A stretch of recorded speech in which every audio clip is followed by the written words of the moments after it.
So hi, today I will talk about a new discovery in physics in the last year. This is some interesting fact about possible repercussion of this discovery. So fashion industry is the second largest source of global pollution. It uses 4% of drinking water resources. It produces 1.2 billion tons of CO2 annually, and it produces more CO2 than air and sea transport combined. The constant change of fashion trend causes this huge production of clothing. So MIT researchers are studying a color shifting ink with unlimited changes. In fact, this ink works with physics concepts like the wavelength or the electromagnetic spectrum.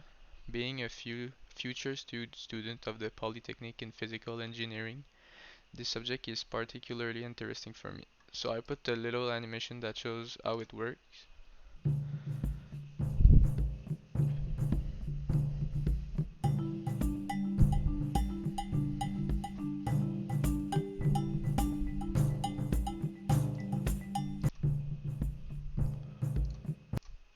So at the moment, it's only a solid object that works uh, on this concept. So this is the setup they use to do their research. They use a projector to illustrate the colors they want on the object on the rotating platform. Colors are changing with a UV light source which emit light with different wavelength.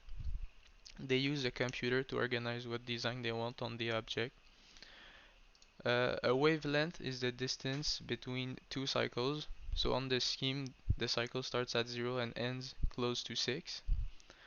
A wavelength can be between two maxima or two minima. So on the scheme, maxima are at 1 and minima are at -1. The sine function represents the movement of a wave in the air. Wavelength varies according to the frequency of the wave. For example, if the wave has a high frequency, his wavelength will be shorter, and if the wave has a low frequency, his wavelength will be longer.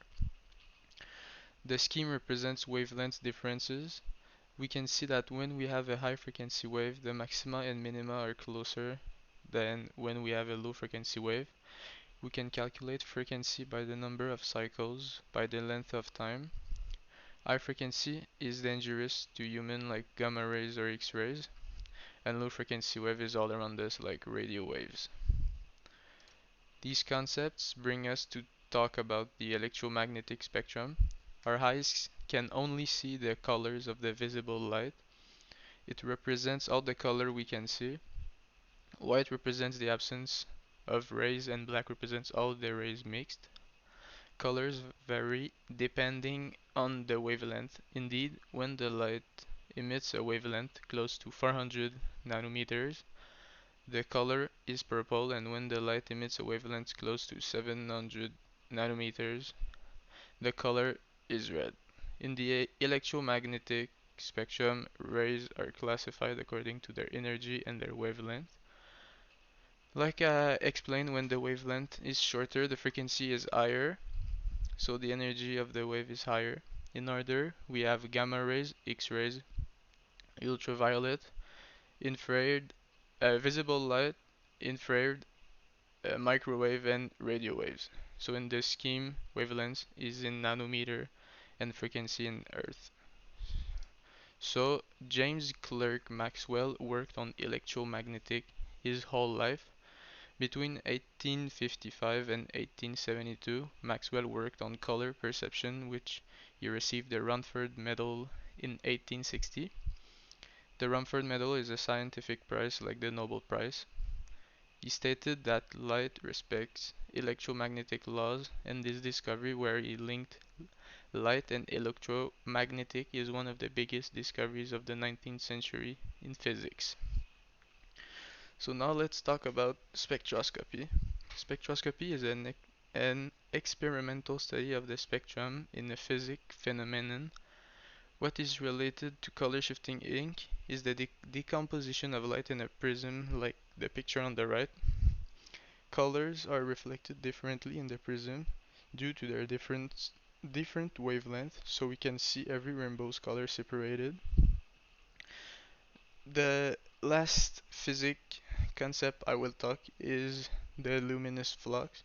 So the luminous flux is the relation between the luminous power and the evaluation of a radiation according to the wavelength diagram.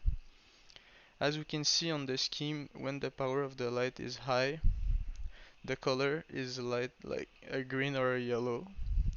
For the rest of the visible spectrum, it depends on the intensity of the light and its wavelength. So finally, all this information can lead us to understand better these phenomena. When the UV light source illuminates the object on the rotating platform, the rays will change depending on the desired color, so intensity and wavelength of the light will vary. This technology was inspired by chameleon with their ability to change colors. They tried to make this discovery works on clothes. It could help global warming by reducing clothing production by making clothes which can change when desired. So thanks for listening and I hope it was not too hard to understand.